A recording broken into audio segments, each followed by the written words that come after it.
All right, ladies and gentlemen, I'm your host, Chris Crenshaw, and we are live from the 704 once again for episode 219 of the 815 Exchange. And my.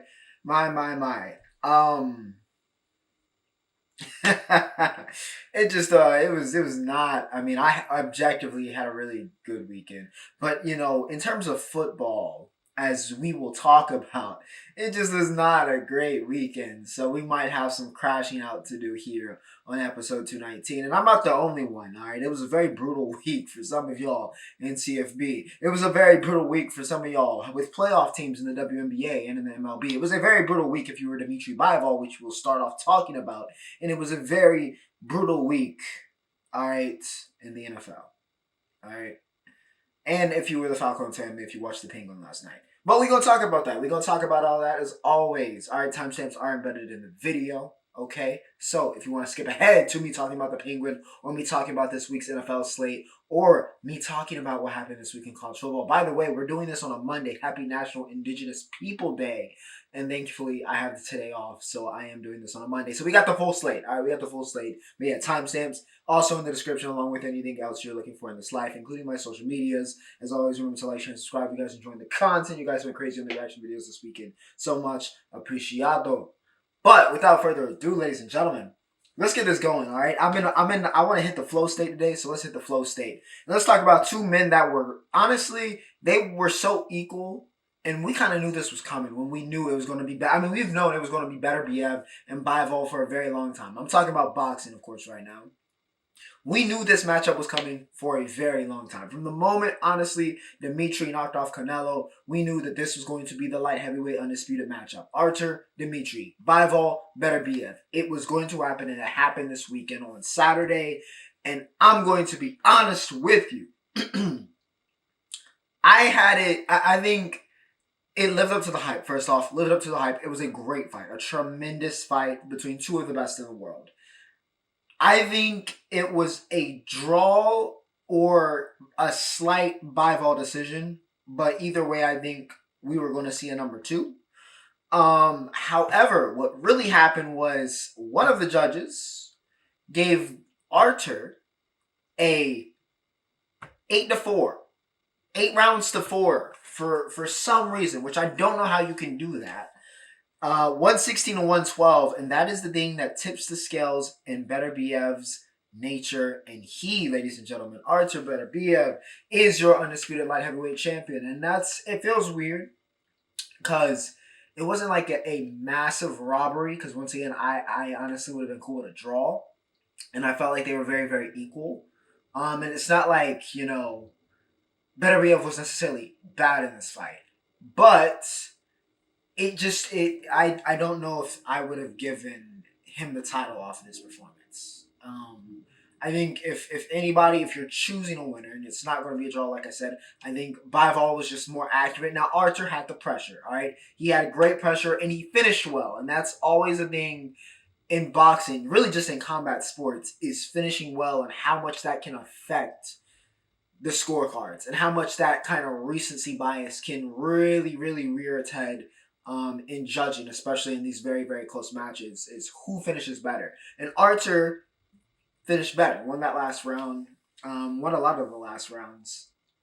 But I don't know if it was enough to really give him the win, but they did. And it feels weird to say, robbery or call robbery on Artur Beterbiev, but I think we're going to get a number two, so it's not the end of the world. But, yeah, congrats to Artur. But, yeah, that sucks for Bivol. His ex-wife, being one of the haters. I mean, joining CM Punk, Drew McIntyre, Carmelo Hayes, all those and, that hater of the year conversations. We got to add Dimitri Bivol's. Literally, a live stream to hate watch is crazy.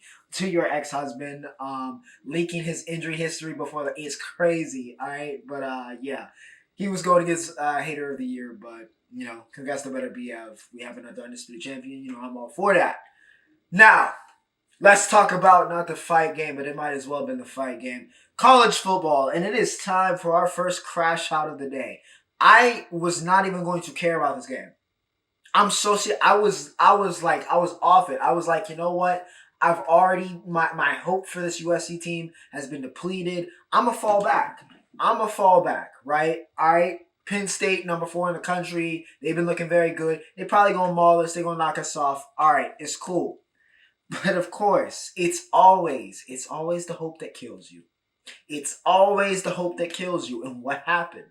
What happened? This USC team gives me hope. We're up 20-6 at halftime. 20-6. And how many times in all 3 losses for this USC team have we seen the reoccurring, oh wait, we blew a however many point lead. In this game, we blew a 14-point lead. We blew that halftime lead with a quickness. All right? With a quickness. So before I even say the final score, game should have been not that, 2 touchdowns is like an insurmountable lead, but if USC is any good, at home in the Collie, close it out. Close it out. You should be fine. But we're not. But we're not. So how many times this game blew a lead? Michigan blew a lead. Minnesota last week blew a lead. At a certain point, as much as I love Lincoln and what he does quarterback developmentally, I'm kind of getting over him forgetting, how to coach in the second half of games. And the team just not being prepared, it seemed, in the second half of games. We can play we're a top 25 team in the first half. And then, oh my dear God, we're a mediocre, seller team in the second half that doesn't know how to win a game. We will find active ways to lose a game. And that's what we did in this game. That is what we did. Going away from the run, we ran for 189 yards, over 7 yards, I think, a carry in this game. Penn State couldn't stop us on the ground. There's great linebackers that they have. Woody Marks, over 100 yards, right? Quentin Jordan had a nice long run. Had, I think, around 80 yards total. Punish them, but for some reason we go to the passing game. It doesn't work. Miller turns the ball over because he's getting pressured. And that's how it goes. Allard threw 3 picks in this game. Penn State didn't want to win this game either. They didn't want to win this. Allah had his worst game of the season, looked like himself last year. But for some reason, we could not stop Tyler Warner. If Tyler Warren gets drafted this year, it's because of this game. 17 catches, 224 yards, and a touchdown. Ridiculous. All right? Absolutely ridiculous. So after USC blows that halftime lead, all right, we end up going to overtime. And then once again, horrible play calling on Link's part. We get a 45-yarder. A 45-yard, it should be so simple. But Lance is not a good kicker. I don't know if you know. Not a very good kicker at all. He completely shanks it. I mean, the moment it came off his foot, I had no hope in it. And before he even lined up, when I was like, yeah, all right, we're going to have to kick the field goal, I knew what was up. I had no faith because I have no faith in this team anymore. Because it didn't matter after we missed that 45-yarder that, you know what, defense finally shows up here in the second half. They get the stop, and they would have forced the field goal. But it didn't matter because Penn State's kicker can actually kick a field goal. He makes it, and that's it. All right, I watched a man in sweatpants kick what would have probably been a damn near 40-yarder on College game day. But my scholarship USC Big Ten kicker can't hit a 45-yarder at home.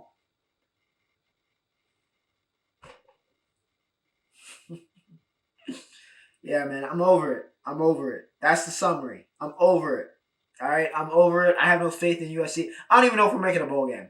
All right, I don't even know if we're making a bowl game this year. This team sucks. I'm done with it. Okay, I'm not gonna go in complete crash out mode because I'm jaded. All right, I'm jaded and I'm disappointed, and I'm even more worried now that we're gonna lose some of this great recruiting we've picked up over the past couple weeks and really this year because we're not a good team. We are not a very good football team, which I'm not surprised. I knew this team had weaknesses, but it's the hope. It's the hope that kills you. It's the hope this team gives you of thinking maybe somebody's going to take that jump. Maybe they're going to start to, realize some of the potential of some of these young guys.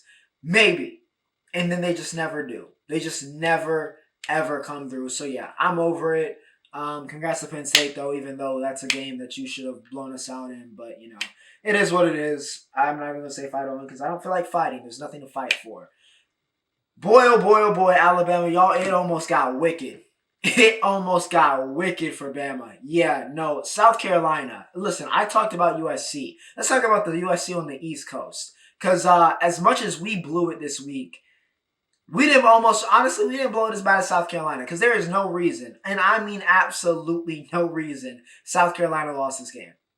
Jalen Milroe is firmly, okay, create the fraud watch list. I'm going to start breaking it out, all right, and actually popping it up, and I might make it an actual segment, maybe even starting next week, all right? Jalen Milroe might be top name on top of the fraud watch. Him and the rest of Alabama, because they have been looking so fraudulent. Losing to Vandy last week, and they should have lost to Scar this week. Now, it goes down to the wire. Bama makes the comeback after Milroe actively tries to throw the game away. And they call up everybody's favorite player in CFB 25, track star Nick Harbor, with 43 seconds. He makes a fantastic catch. All right, make a fantastic catch that gets Scar back into the game. However, it's 27-25. Sellers, after making that great throw to Harbor to make that catch, I don't know if his prize picks, his draft. Honestly, I think Sellers, Lenore Sellers, needs to be investigated. I think he needs to be investigated for sports betting because there's no way he didn't have some good money or maybe like the spread for Bama or just maybe Bama just a pick in general. Because there's no way. Because that's the only thing that can help me comprehend the way he played and the way he finished this game, starting from his 2-point conversion. I didn't exactly love the play call, but you know what? It was an effective one. You got the man open. All he has to do is throw the dot, get the 2-point, you go to OT. At home, by the way, against an ailing Bama team. Not bad situation to be in when you really should have won the game outright. But you know what? You'll take OT. I don't even know. I mean, I would love to hear what Lenore said about that throw because there's no way he was throwing it to the receiver. And it made no sense at the same time for him to throw it away in that situation. I mean, that was probably, in terms of clutch situations, dumb decisions, that was up there with what happened in Ohio State, but we'll talk about Will Howard. But yeah, he, sells the 2-point conversion for God knows why. All right, basically throws it away because there's no way in hell he was trying to throw it to the receiver. So, looks like the game is over. However, this is Beamer Ball. All right, this is Beamer Ball. Alabama, once again, does not want to win this game. Okay, they don't want to win the game. All right, they actively want to help South Carolina win the game. So they mess up the, onside. South Carolina somehow, some way, gets it back. All you have to do is get in field goal position. All you have to do. Instead, they run the play and they waste 30 seconds of that 47, 45 that we were sitting out after the onside. They waste 30 seconds between one play and the next, doing God knows what. Don't know why they didn't kill the clock. Instead, they do it, run another play, so now they only have 9 seconds to go, which still, where you are on the field, quick comeback, quick out, make it easier. You're going to have to kick a field goal, all right? You're going to have to kick a field. It's your best chance, okay? Instead, Lenore Sellers, for God knows why, throws an arm punt. Throws an arm punt. It wasn't even a good Hail Mary attempt. I don't know if the receivers didn't get the play and the Norse were just like, fuck it. I don't know what the fuck happened. I don't know what happened. Excuse my French. Lost his mind. All right, lost his mind, just launches it, and God knows why. All right, God knows why. Throws an arm punt to Damani Jackson, who ends the game, and South Carolina loses. Embarrassing. All right, embarrassing. Bama on fraud watch. South Carolina embarrasses themselves. LT Overton is a dog, though, so I'll give him that. But yeah, Bama barely survives. 27-25. South Carolina, you should be embarrassed. Texas and Oklahoma. I honestly don't have too much to talk about here, honestly. Normally, Red River, it might even be the title card. All right, it might even be on the thumbnail. But this year, Oklahoma, I mean, we might be on the verge of one of the worst lose-lose. It wasn't even a trade, but one of the worst lose-lose deals I can remember in sports. I mean, Oklahoma fixed their defense, but now they have no offense. And no quarterback, apparently, because Michael Hawkins definitely wasn't in this game. Now, to be fair, he was playing Texas. But hey, he definitely didn't look like the guy in this game. Oklahoma can't score more than 10 points a game. And, Lincoln kind of left the cupboard, as they say, empty. But he came over to USC and brought all the issues he had at Oklahoma. Can't, finish a game. He brought Alex Grinch for 2 years, which is terroristic. Now he's got, Henderson now and Lynn, and that's fixed the defense. But we can't score on offense because he doesn't have a superstar quarterback. It's not looking good for either of us. As much as we hate each other, it's looking like we both got cooked by Lincoln.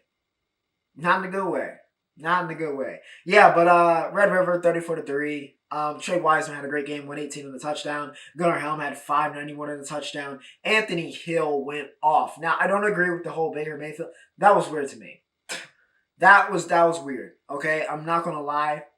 Like, take like an Oklahoma flag, and that would have been like, that would make more sense. But Baker, but why? Baker hasn't played there in like 5-6 years, right? Why is Baker's jersey? Like, he was right. Like, and I've been rent free in your head for 10 years. Like, I don't understand that one. But hey, it is what it is. However, Anthony Hill looked like one of the best linebackers in the country, which he is. 11 tackles, 2 sacks, and 3.5 TFLs for Ant.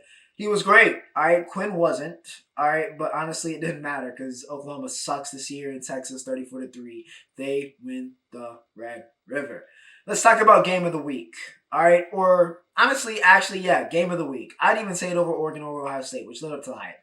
Illinois and Purdue was madness. Okay, I elected to watch this over the disgusting acts that was happening in Penn State USC because, one, I'm superstitious, and when I started watching is when the comeback started to happen. And two, this was a better game, okay? Even though, as a Illinois fan, it probably wasn't a very, very good game at all. Yeah, Purdue was up. Illinois was up 27-3 in this game. 27-3 at one point. And completely the bed. I mean, completely the bed. And it came all the way back. Especially in that fourth quarter. Purdue somehow, some way comes all the way back. They scored twice. Maccabee scores twice in under a minute.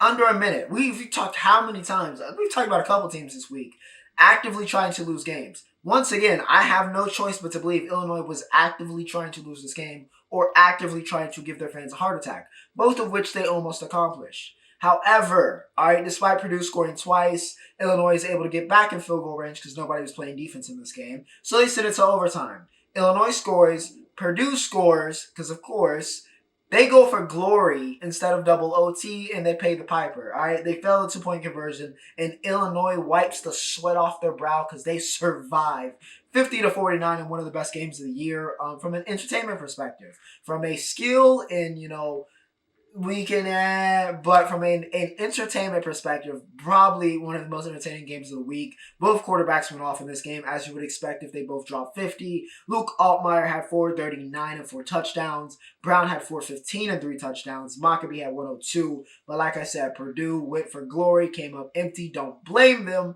But, maybe just keep extending it, and Illinois is going to give you the game anyway at this rate. But yeah, complete madness. If you watch the highlights, all right. If I can tell you to watch highlights for a game this week, watch the highlights for Illinois Purdue because it was ridiculous. All right, absolute madness. Tennessee and Florida, keeping up with a rivalry here. Fraud watch. We got Milroe, we got Bama. Add Nico to that list, and I want also add Tennessee. Yeah, add Tennessee to Fraud Watch. Because they deserve it. Florida, respectfully, is not a very good team. They're not a very good team. Honestly, Florida hasn't been Florida in a very, very long time. Let's be honest. They've had glimpses here and there, but, it's modern-day Florida. This game had no business going to overtime. But it went to overtime because Nico played the worst game I've seen him play. The worst game I have seen Nico play. All right, maybe including high school. All right. However, Tennessee survives 23-17 thanks to Dylan Sampson, and I mean the only. All right, Dylan Sampson is the only reason. All right, he had one. And how many times have we said this? By the way, I know Nico gets the headlines because he's supposed to be the guy, but Sampson has been the best player on this offense. All right, 112 and 3 touchdowns. I feel like every week we talk about Tennessee, we're talking about Sampson having a great. He's been one of the most underrated backs in the country, in my opinion, and I think this game is proof of it. They don't have Sampson, they lose this game. Straight up, they lose this game. All right, Nico completely on Fraud Watch. However, the Tennessee defense is still legit. 12 TFLs will do that. All right, and they also I think they picked off Mertz and Lagway in this game because both played for Florida this week. Trey Smack, normally a very good kicker, Trey Smack, missed a 47-yarder, unfortunately for Florida in overtime. So they had the same result as USC. Tennessee walks it off, 23-17. The Vols win, but are on fraud watch. Okay, Oregon and Ohio State. All right. Of course, it was the no good, very bad day for me and football, so that means my hate watch of Oregon was not going to be successful. However, it was a very, very good game. All right, Atticus, which is, he has one of the best names, by the way. Oregon's kicker, elite name. All right, elite name. But yeah, Atticus hits the field goal, I think, with like under 2 minutes to go. Ends up being the go ahead. Oregon gets the win here, 32-31. DG, all right, looked like a star. I can't even hate. He looked like a star in this game. 341 and 3 touchdowns. He had the hat trick. Jordan James also 115 and a touchdown. Evan Stewart is in fact that guy. 7 receptions, 149 and 1 touchdown for Stu. And listen, I don't know why. I don't know why Will slid. I really don't know why Will slid. I can't lie. I don't know. It's unfortunate. I know why. It's because he forgot the time. But in that situation, as the quarterback, after he played a very good game, by the way, 326 and 2 touchdowns for Will Howard in this game. He looked very good, especially early. But you gotta be more aware. You gotta be more aware. With the best receiving corp in the country, you just gotta give them a chance to make it happen. And honestly, that was pretty much the game plan for Ohio State. Was we have J.J. Smith and we have Emeka Bunka, stop them. And for the most part, Oregon really couldn't stop him. All right, J.J. had 100 and a touchdown. He may already be the best receiver in the country. Emeka, yeah, he's also a first round guy. 10 receptions, 93 yards, and a touchdown. So I guess, you kept him under, 100 yards, under 10 yards per catch. So that's not bad for Oregon. However, he still did get 10 catches, okay? Which obviously not ideal. But I feel like in that situation, that late in the game, you just gotta, it's JJ, and which was what they did for the first couple plays was basically try to stop JJ, kept drawing penalties. But yeah, I don't know how Will just slides there. And they end up having to pay for it. But yeah, honestly, this is more indicative on the defense. Okay, you put up 30 points in a top 5 game, you probably want to win those, especially on the road. It's a good opportunity, but the defense for Ohio State did not show up. Evan Stewart had Denzel Burke in his 16th year of college football still is getting torched. How many times can we say, yeah, this guy's going to be one of the best? I feel like for the past 4 years, we've been like, yeah, Burke is going to be one of the best cornerbacks in the country, and he's yet to emerge as one of the best cornerbacks in the country. It's yet to happen, and I don't think it's going to happen. All right, Ohio State's defense had to play better in this game, and they didn't. They didn't. Straight up, they didn't. Offense kept pace with Oregon, but you let Oregon get off like that, that's going to be an issue. And Oregon does win the 2-3 matchup. I think Texas State, is number 1 now. I think Oregon's number 2. I don't think Oregon took number 2. I didn't look at the AP poll this week. Y'all can correct me if I'm wrong. But not the worst loss for Ohio State, but yeah. Oregon said, all that, welcome to the Big Ten. It's us. We taking this over. So yeah. Fortunately, credit where credit's due. Oregon wins the 2-3 matchup. Ole Miss. Honestly, Ole Miss is not even on fraud watch. They are frauds. It's not a watch list anymore. They are fraudulent. All right, it has been proven. LSU walks them off 29-26. Kyron Lacey, of course.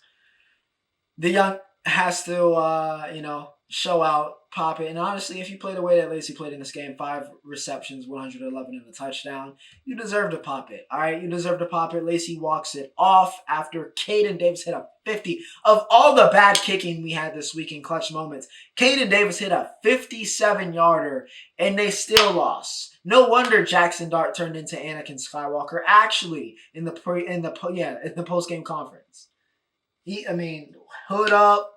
I think he probably still had the eye back of his eye. He was hurt. He was hurt. And I get it. Losing Ole Miss was supposed to be a playoff team. Yeah, that's gone. That's gone. I'm sorry. That is all gone. It is all over, Ole Miss. But hey, you know what? One of these other bowl games will surely welcome you, and you'll have half the team play. Nussmeyer is a purified gunslinger. All right, he is a purified gunslinger. Okay, he had moments in this game which 337 and 3 touchdowns where you were like, that's why he's that guy. He also had 2 picks, which made you go, oh my God, is this Brett Favre and not the good Favre? So yeah, pure gunslinger, but it worked out. All right, and when you got a receiving corps like LSU tends to have, sometimes that works out. Okay, not a crazy game from Jackson, but his receivers still 8. Trey Harris, once again, still one of the best receivers in the country. 7 receptions, 102 and a touchdown. Lee also had 9 receptions and 132, but it was not enough. It was not enough, all right? And Ole Miss cements themselves as frauds. Nuss cements themselves as a gunslinger. And LSU cements themselves back in business. They get the win, 29-26. KSU and Colorado, all right? Colorado, they get a headline. I don't have to even dip down into the top 25, all right? We get a headline game for Colorado this week when we talk about them, and it was supposed to be the big one. Colorado back to the top 25. Happy days, happy days. Yeah. K-State wasn't rocking with that. Yeah, they weren't rocking with that. Specifically, Avery Johnson and Jace Brown were not rocking with that. Colorado secondary played awful. All right, for a team coached by arguably the greatest cornerback to ever live, for the secondary to be this bad was just yikes. All right, Shiloh Sanders had an all-time. I mean, we could make a low-light reel of Shiloh's performance in this game. That's how bad it was. All right, it was rough. It was rough to watch.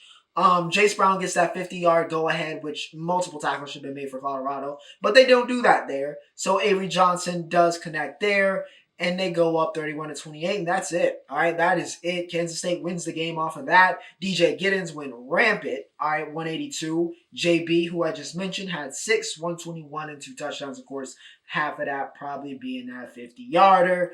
Too many missed tackles. All right, that defense for Colorado was, oh boy. All right, really the whole defense, but especially that secondary, just with a horrific performance. All right, it wasn't like Avery shredded them. It was just whether in run support or just even on big plays, they just could not make what needed to happen. All right, they just couldn't get it done. And that ultimately cost them. You only lost by 3. So one more stop, you're good.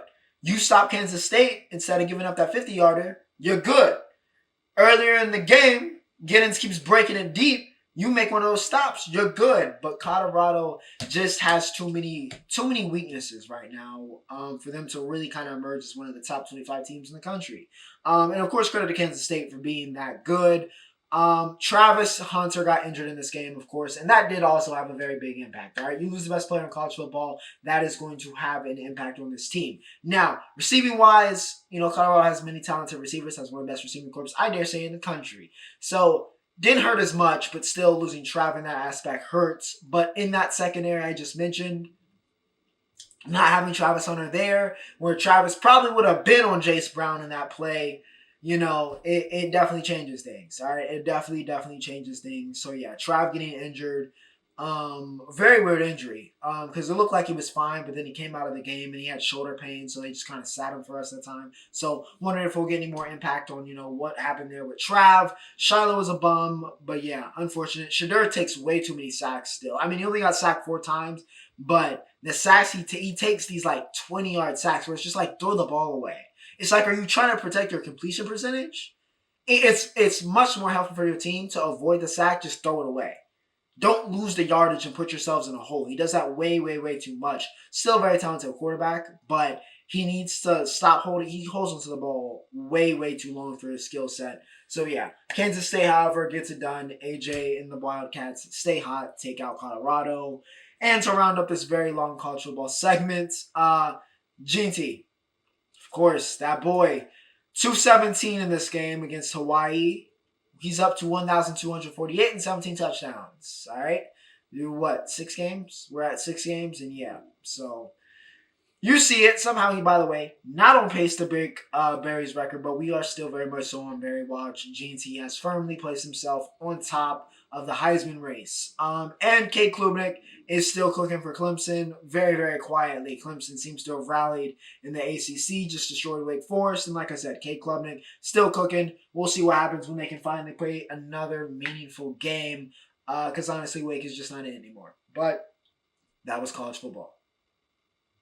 Now, that brings me to entertainment. Yes. And we actually get to talk about something in entertainment, so I'm very, very happy.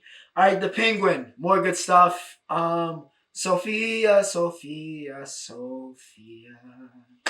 I think I might be in love with Sofia Falcone. Which, honestly, I might be in love with Christian Milati. I'm not going to lie. One of the best performances I've seen on television all year. All right, this was literally her episode, as it was completely Sofia-centric. The Penguin took a back seat this week as we kind of found out how Sofia became the Hangman, what her time in Arkham was like, and just everything. And it was very interesting. Her in Magpie, just kind of seeing how her mental state deteriorated, how she ended up becoming mad. She wasn't guilty, all right? Carmine, of course, as we know, is a POS, all right? Of course he killed his wife. Of course he was killing all of these women. It's natural. That's what Carmine Falcone, as we knew from the Batman, that's what he was, by the way. And without John, by the way, Mark Strong did a good enough job. As a younger Falcone, not bad, okay? But, sets up Sofia. She goes mad, and then she gets revenge in a very iconic scene with that yellow dress, and her slowly revealing that she took out all of her family members, but she saved her niece. All right, she did save her niece, so she's a real one. All right, but Sofia, completely justified. All right, you set me up, sent me to prison for all those years. I'm gonna murk you and take the family. All right, now y'all all gotta fall behind me. You want the Hangman? I'm gonna give you the Hangman. Don Sofia. Or Donna Sofia. I love it. All right, I love it. Kristen Milotti, by the way, like I said, amazing actress. Knew she was an amazing actress before this, but yeah, her portrayal as Sofia has been incredible. Penguin cannot give it high enough of a cosign. Love this show. Love being back in the world. Shout out to Matt Reeves. Music this week. Jermaine Cole is back. And he's still one of the best rappers on the planet. Even, with the stuff, which he addressed in Antonio, which, of course, the cover was actually him and Drizzy. And we found out that him and Drizzy are still good. All right, or at least on Cole's part. He also explained, that, he didn't want to lose a bro and gain a foe, as he literally directly said. And he realized that, hey, they were on some bloodshed and not on this is some competitions. Though that is why he dropped out of the Big Three war that we had, or the rap civil war we had earlier in the year. And yeah, he also, I listen, I didn't give any credence or like credit to like the whole K-Bot or Kendrick was botting with Not Like Us or throughout the feud. But this is now multiple people. We are at a couple different people. And not like on like Drizzy's side saying it. I'm talking about like neutral sources who have no dog in this fight saying, yo, Kendrick was botting. So I'm starting to be like, what was going on there? That would take a little bit even further away from the stock I felt like Kendrick lost in that feud. But, hey, Cole, he's back. It's good. I guess we're getting the fall off somewhat soon. Tyla. All right, Tyla dropped her deluxe to Tyla. It's called Tyla Plus. She went 3 for 3. All right. Sheikah, so good. So good. I think my favorite of the 3 was actually Sheikah. However, Push to Start and Back to You were also flames. So yeah, we got a nice little 3-piece from Tyla. She's been one of the best kind of emerging young artists, in my opinion, in any genre. All right, so yeah, shout out to Tyla. Tyla was a great album. Tyla Deluxe does a job of enhancing it. So yeah, shout out to T. She's on a great tour right now. So yeah, shout out to Tyla, man. Shout out to Tyla. All right, ladies and gentlemen, let's do it. All right, let's do it. It's the NFL, baby. It's the NFL. Let's do it. Y'all know the Crashout is coming. So let's get to it. All right, we only got one game before we get to it. Okay, and we got the full slate. We even got Sunday night this week. So yeah, let's talk about it. San Fran and Seattle. Was a Thursday night game, and honestly, not a bad Thursday night game if you were a San Francisco 49er fan. However, they did lose Jordan Mason. So, I don't know what's going on. With like, are your trainers doing their job? Like, I'm a little confused, San Fran. Why is everybody on this team getting injured? Can somebody answer that for me? Like, are the trainers just not doing their job, or like, what's going on? Because I feel like San Fran has they're down to the third string running back. They're gonna have to sign somebody. It's not good. However, Purdy had a really good game. All right, 255, 3 touchdowns. Debo did Debo stuff. George Kittle did George Kittle stuff. All right, him and Juice going to their wives. That was really cool. But yeah, San Fran takes care of Seattle. Nothing too crazy to talk about there. All right, San Fran did their job. However, injuries are killer. All right, the injuries are killer. Crash out time, baby. This is what y'all been waiting for. This is what you clicked on the video. In fact, you probably hit the timestamp and you skipped to the NFL segment just so you could hear me do this. All right? So I think I have to deliver, and I'm ready to deliver. Because, ladies and gentlemen, and let me start off by talking about the entire game, real very, very briefly. Detroit beat us 47-9. By us, of course, I mean the Dallas Cowboys. All right, 47-9. However, Detroit probably doesn't feel like it was much of a victory because, unfortunately, Hutch Anderson Silva hit his leg, which I hate because I really like Aiden Hutchinson. I actually like the Lions. All right, I really like this Lions team. I like Dan Campbell. I've said it before on this podcast. I'll say it again. All right, I think they're headed in a very, very good direction where they can contend for Super Bowls. Hutch was supposed to be a really, really, really big part of that, and he's been one of the best defensive players in the year. All right, he was in DPOY conversations. So, yeah, luckily, leg breaks and just limb breaks in general are easier to heal and not lose, what you were. However, the mental aspect of, your leg breaking in that fashion is probably going to loom large. So, yeah, I hate that for Aiden. But, yeah, it probably left both of us feeling like we lost. All right, Lions lost their guy. And, of course, we lost all dignity. And I mean it. The Dallas Cowboys have no dignity left. They have been stripped of it. And honestly, I would be lying.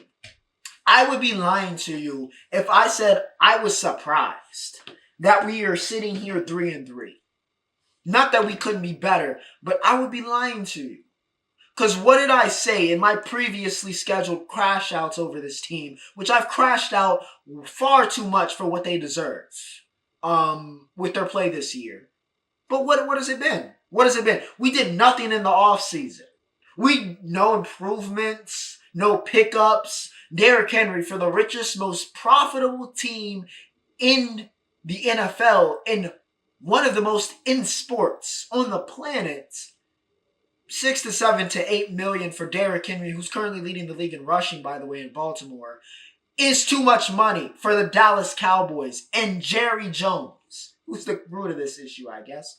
Yeah, we did nothing in the offseason. So we bring back this team that wasn't good enough to get it done last year, and we think it's going to be any better this year? No, I'm not stupid like I guess some of the, personnel for the Cowboys are. So I'm not surprised that we're sitting here at 500, which is where we're going to be if we're lucky for the rest of the season. I'm not surprised. However, 47-9 is the greatest inclination and honestly probably the greatest thing that could happen to this team because it exposes the mediocrity of the Dallas Cowboys. Mediocre. You do nothing, you get nothing, and that is what we have. We are nothing. We are nothing. So no, we can't get upset, and that's why you're seeing some apathy from the Dallas Cowboy fans. Even the most annoying Dallas Cowboy fan is probably very apathetic right now. Because there's no hope to cling on to. There's nothing to brag about.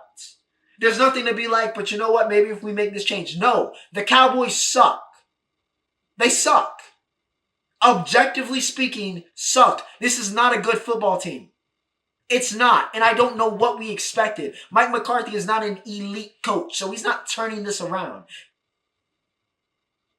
The defense is not good enough. The front seven's not good enough. The linebacking corps, not good enough. The secondary, it's not good enough. Dak, for all of the money in the world, not good enough. Do we even have a starting running back? And the O-line is old and they're retiring. Those stars that we built up in the 2010s, they're moving on. They're leaving the game. So the O-line against an elite front seven like the Lions, an elite defense like the Lions, not good enough. The Dallas Cowboys aren't good enough. So yeah, we deserve all the jokes. We deserve Stephen A. cooking us on First Take.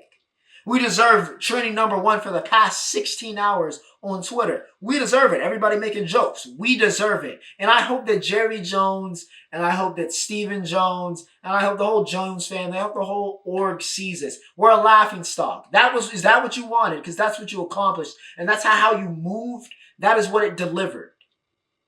The way you moved this offseason, this is what you earned. This is the team you trotted out. I don't know if it was ego or ignorance that made you think that this team had anything. This is what we are. This is not a surprise. This is the Dallas Cowboys. In 2024, big 2024, this ain't the 90s. You can't just flick it and, Troy or the playmaker or Emmett is going to save you. Or Dion is going to save you. They ain't here. CD's elite, but he ain't saving us. Dak is actually a good quarterback, objectively, but he definitely ain't saving us. Trevon Diggs can pick off as many balls as he wants, but he ain't saving the Dallas Cowboys. This should be the red warning bell. This should be the tolls. This should say, hey, we're in trouble. But I have such little faith in my team. I have such little faith in the Dallas Cowboys organization that I don't think they're going to do it. I don't think they're going to do it. And when we get punked by every team that is halfway decent this season, I want them to think about it. And I hope that one day, or maybe they're just too senile up there in Fort Worth, one day, it'll click. One day this season, it'll click that, you know what? We need to blow it up. We need some changes. Because this is not working. Micah can't save us. D-Law can't save us. They're not saving us. We suck. This is what we are. This is what happens when the Cowboys play a team that's actually good. That's actually well organized. That's actually well coached. This is what happens. 47-9. Easy work. Goff, 315, 3 touchdowns. Easy. Monty, 2 in the box as well. J-Mo, got 1 in the box as well. Dak throws 2 interceptions. Looks like a bum. We had our leading rusher in this game had 25 yards. And as I've said so many times on this show, you run for 25 yards and that's your leading rusher, you're not winning. Even in the modern game of football, you ain't winning with 25 yards rushing. You try out a mediocre team, you're going to get mediocre results. So I don't know why people are surprised. So yeah, crack all the jokes. Because you know what? The Cowboys have earned them. They suck. Moving on from my crash out. I'm not the only team that probably wants to crash out. I'm not the only fan base that probably wants to crash out right now. The Jacksonville Jaguars would reasonably want to crash out because Doug Peterson, hey, I guess we really are done with the 2010s because he's done. All right, he's done. All right, the Jags are cooked. They are cooked. I don't know how you go from AFC Championship, Trevor Lawrence, you're looking like you're heading in the right direction to boo. Them and the Bears are doing the opposite. It's honestly was remarkable to watch. It was like the baton was like getting snatched. The Bears went to London, said hey to Tony Khan, and then snatched the Jaguars' chain. Snatched the jersey off their backs. They got nothing to live for, nothing to fight for. Bears get it done 35-16. I know a lot of y'all were worried about a certain Superman that's so near and dear to my heart, but listen, he's not Kal-El, but Caleb Williams might as well be in Chicago. 226 and 4 touchdowns for the boy. He was great. All right, Swift also had 91 yards and a touchdown. Shout out to D Swift. But like I said, Caleb actually over close to about 270, including his rushing yards in this game. Cole Kmet cooked up, 5 catches, 70 yards, 2 touchdowns. Keenan Slayer, 336 legend, had 541 and 2 touchdowns. And yeah, Chicago made it look easy. All right, they didn't look in danger at all. And Trev didn't even play a bad game. He had 234 and 2 touchdowns. They throw a pick. But 68 yards rushing is not going to get it done. Etienne, I think, got injured in this game because that's the only reason I can explain. He had 3 carries for -1 yards. Evan Ingram, again, feasted. So, hey, if you got him for fantasy, that was the only bright thing. But Caleb Williams walked up into London and took over London town, baby. Took it over. Superman took over. He is looking every bit the franchise quarterback. And how about we might need to have a conversation about Rookie of the Year. I know everybody loved Jaden Daniels, but you know what? Caleb is warming up. And the Bears, by the way, And Caleb actually this is the best start for a number one overall quarterback ever. 4-2, by the way. Yeah, 4-2 in the best division in football. So, hey, just saying, maybe we need to have some conversations. All right, just saying. But Jaguars, I can't even put y'all on for our watch because once again, like Ole Miss and like the Dallas Cowboys, y'all are just frauds. All right, y'all are just straight up frauds. The Texans get rid of the Patriots in Drake May's first game, which was honestly not that bad. 243, 3 touchdowns, 2 picks. That's honestly about as well as you'll take it. All right, for Drake, who needed the development, sat behind. I don't know why Jacoby Brissett was so upset about losing that job. I get the competitiveness, but bro, you were a bridge quarterback. They picked Drake top 10. You knew what it was. All right, so don't act weird about it. Mixon came back and the Texans look good. All right, 5-1. They're one of the best teams we know. This Stroud's a franchise. Yada yada yada.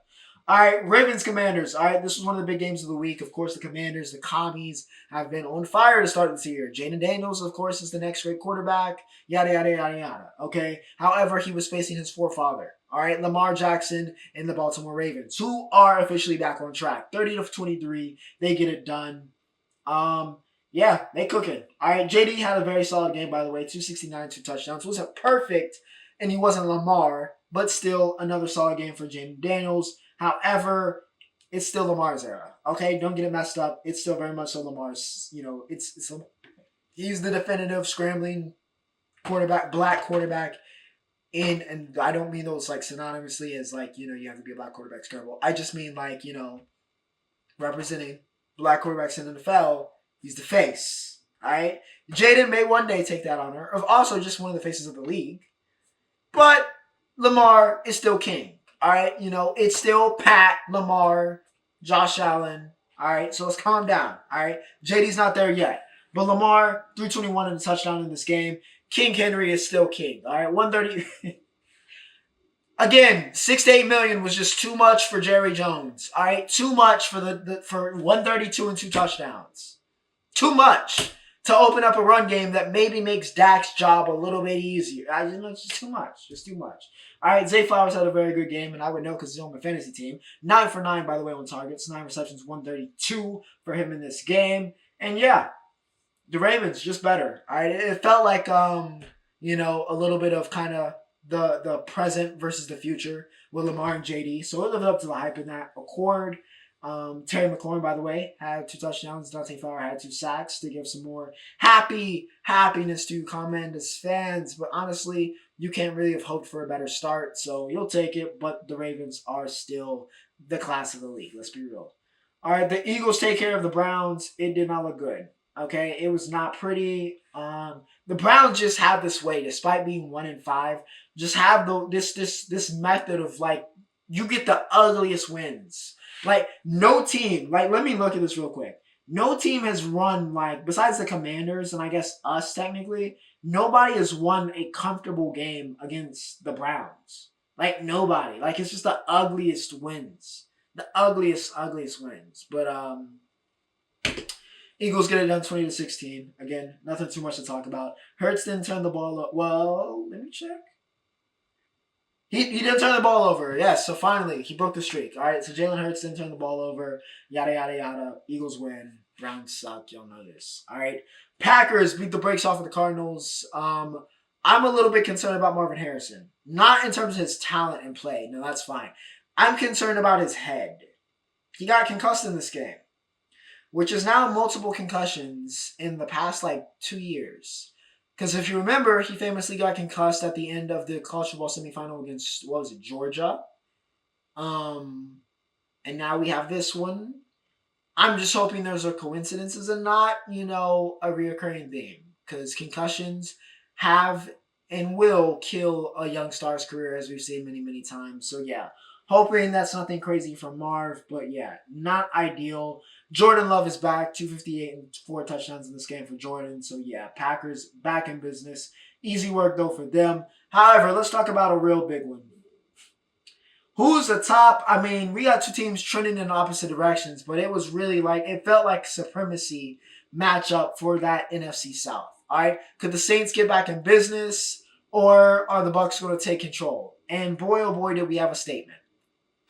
Of all of the great games and wins in college football and the NFL, there was no bigger statement even in Oregon, Ohio State, there was no bigger statement that was made than what Tampa Bay did to New Orleans. All right, nothing bigger, nothing bigger. All right, 51-27. 51-27 this game goes. Alright. The Bucks slaughter. Okay. Slaughter the Saints. Baker Mayfield threw 3 picks in this game. Alright. He was in peak Baker gunslinger mode. But it worked out. Alright. 325 and 4 touchdowns. Normally, of course, this is the Mike Evans versus Marshawn Lattimore game. I will confirm that they didn't fight. And I will confirm that Mike only had 2 catches for 34 yards. However, Chris Godwin had 11 receptions for 125 and 2 touchdowns. So, yeah, that was kind of wrapped up. Sean Tucker played the game of his life. He had 136 and a touchdown on the ground. He also had 3 receptions for 56 yards and a touchdown in the air. So, yeah, the Tucker and Godwin game powers the Bucks to a very, very successful week against one of their most heated rivals. McCollum and Smith pick off Mr. Spencer Rattler, making his first career start. And at moments very early on, it looked like, I don't know if Carr's going to get his job back. But by the end of the game, it was, oh dear God, DC, you need to come back. Because Rattler very much so came back down to earth. It was very interesting. It was like, okay, that rookie luck, and then it just went way, way, way, way, way, way down. So yeah, Rattler, not ready yet, but he did show some moments. But yeah, it was not a pretty game for the Saints. All right, honestly, nothing positive besides the 3 picks of Baker. Really to talk about on their front because yeah, the Bucks just went out and made a statement. Even if Mike Evans doesn't go off, hey, we got Godwin, we got Sean Tucker coming out of the woodworks to go off in this game, and Baker leading this team, which just makes the Panthers once again look even worse because it's like why did you get rid of Baker if you could anyways. But Bucks dominant, all right, very very dominant win. I'm not ready to call them any type of contender, but they definitely look like arguably we'll have to see what they do against the Falcons again, but looking like they might be the team in that NFC South, and we will see. All right, we'll see. But a very much so a statement-making win from the Bucks. Colts take care of the Titans, and the probably least watched game of the week. I'm not going to sit here and lie to you. Will Levis is still just creating magic for us. This week, of course, we have the spider webs and the lack of 100 yards passing, and the fact that he got pushed and completely destroyed some poor ball boy's ACL. So yeah, another masterclass from Will Levis. Lord Jordy Flacco goes 189 and 2 touchdowns. Wasn't great. Josh Downs had a very solid game, though. He did catch one of those. And again, Indy came back in that fourth quarter, got it done. Flacco just finds ways to win. He is that guy, all right? He is that guy. Put some respect on Mr. Elite himself, all right? Chargers and the Broncos, again, nothing too thrilling. Chargers, however, beat the Broncos, bring them back down to earth. Honestly, the Chargers need this win. 3-2 looks a lot better than 2-4. Ask anybody, all right? Ask the Saints, all right? Because they would know. But yes, the Chargers, very impressive performance. Of course, Cameron Dicker, after I cut him from my fantasy team, hits like 4 field goals in this game. So that also is pretty representative of what happened here. However, all right, the Broncos did try to make a little bit of a comeback here in the fourth quarter. They were down 23-0. It looked like we might have another one of the college football, situations here. However, the Chargers were able to hold on and survive. But like I said, nothing too crazy there. Steelers. Again, what's happening right now in Pittsburgh really is just indicative of Mike Tomlin and how much of a legend Mike Tomlin is and how much of one of the greatest coaches of all time Mike Tomlin is. All right? Because I'm going to be honest. This, on a paper talent basis, this is not supposed to be a 4-2 Pittsburgh Steelers team. But yet, here we are. Now, they played the Raiders, who are obviously not very good. Okay? Not very good. However, okay, the Steelers winning 32-13. The Steelers being 4-2 is not supposed to be happening. All right? We didn't even know who their starting quarterback. They didn't even know who their starting quarterback was going into week 1. And here they are. All right, Fields didn't play great. Okay, he did have 2 touchdowns on the ground, but it wasn't a great game from him. Najee Harris finally came back alive. He had 106 in that, Mr. Fantastic touchdown he scored, jumping from the 6. All right.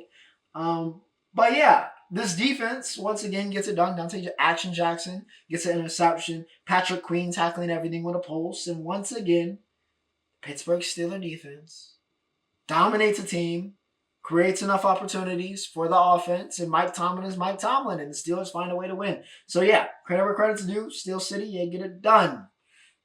Like I said, the NFC South has new leaders. All right, it is the Bucks and it is the Falcons. Now, Panthers are still a very bad team. Marginally a little bit better of a team, but still a no good, very bad team. Do not get it messed up. All right, do not get it messed up. Falcons get the win here, 38-20. Dalton, 2 touchdowns, 2 picks. Not great. Kirko didn't go for 100 billion yards in this game. However, Tyler Algier, all right, had 105 and a touchdown, very impressive. Drakeo, one of his finest, by the way. All right, he had a couple drops, but he still had 6 or 7, 74 yards and a touchdown. And like I said, Falcons take care of business. All right, Terrell and Clark Phillips get interceptions of Dalton. And yeah, the Panthers are in no man's land. Falcons, easy, easy, easy dub.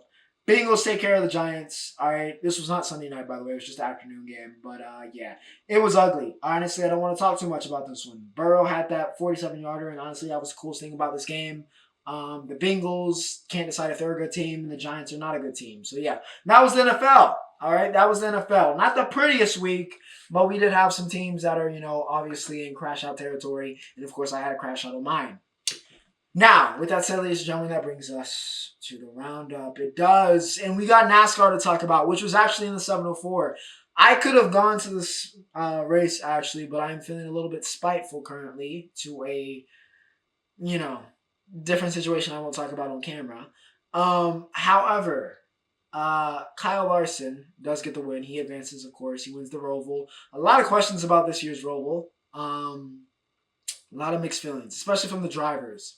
Trek's not a big fan. There's a couple drivers aren't big fans, but you know what? Larson gets it done. Tyler, by the way, saves his playoff contention and advances with a miraculous drive those last 25 laps. But yeah, Larson wins everybody's home race and gets it done at the Roval. WNBA. All right, the WNBA Finals. The Liberty played one of the best games I've seen this year in the WNBA. To somehow come from behind and knock off the Liberty in Game 1. So what would happen in Game 2? Back down to earth. All right, Liberty get it done 80-66. Stewie goes 21-8-5. BLH has 20. Fee and Court did their thing, but the rest of the, against the Liberty, the rest of that Linux team, unless Fee and Court are going like ballistic, they got to show up. They didn't really show up in this one, all right? They didn't really show up. Liberty get it done 80-66, like I said. Happy days for Stewie. Very, very happy days for Stewie. And yeah, back on track. 1-1. Of course, I think it's only a 5-game series, so, we'll see. I think they just announced that they're going to be doing 7 games starting next year. So, yeah, cool for the W. And, of course, we'll continue covering the WNBA Finals as we go on. MLB. All right, we're to the CS. We're in the championship series. Of course, we had Game 1 of the NL last night. The Dodgers look like the team to beat. Okay, they very much so look like the World Series favorites they are supposed to be. They killed the Pets 9-0. Mookie seems to have figured out the playoff woes. All right, I just need Aaron Judge to do the same. 3 RBIs for Mooks. Flattery goes 7 innings and 6 Ks. Shohei does Shohei stuff. I think Kike Hernandez did the same thing. So I think 2 runs as well for him. So yeah, good stuff from the Dodgers. They look like the team to beat. After they close out the Padres and then dominate the scorching hot Mets team. So yeah, we'll see. Of course, the Yankees. I did not feel like we could be here, but we are here. We got the oh my gosh, they're not the Indians anymore. The Cleveland Guardians. All right, no disrespect to the Guardians. We got them next round here in the ALCS. Game 1 is tonight. All right, probably shortly or around the time you're watching this. So we will see. All right, we will see. I don't want to make a prediction because my team is in it and that feels too close to home. But, we'll see. I'm hoping for the best. But, yeah, interesting ALCS and NLCS we have coming up. And, of course, we'll cover that here on the A15 Exchange. And to end off, Rafa is retiring at the end of the Davis Cup at the end of this year. So tragic. Novak, not that it's really, surprising because he was the youngest. But he will be the last member of the Big Three. So sad. But, it was inevitable. But, I'm super appreciative for one of the greatest eras. Or honestly, not one of the greatest era in tennis that, we saw with 3 of the best players probably ever. So, yeah, very, very appreciative. And, of course, shout out to Andy if you want to make it a Big Four.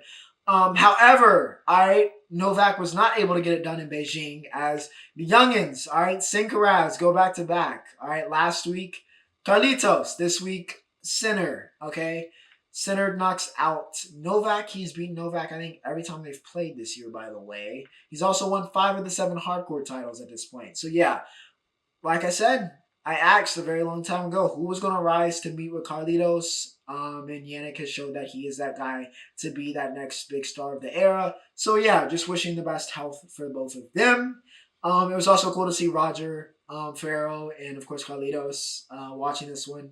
Really cool moment, very wholesome. I think they're all traveling together, so yeah, very very wholesome stuff going on in tennis with its next generation. Sabalenka won the women's side for those wondering. But yes, ladies and gentlemen, that is it. All right, that is all from episode 219. Probably a very very long one, but we had some crashing out and some things we had to talk about. All right, I'm not ashamed. Also, like I said, happy National Indigenous Day. I'm so grateful for this day off because I'm not gonna lie, I very much so needed this long weekend. And yeah, spooky season. We're getting closer to Halloween. I probably should order my costumes. But yeah, without further ado, I hope you guys enjoyed. See you next week for 220. But for now, Ocho signing off.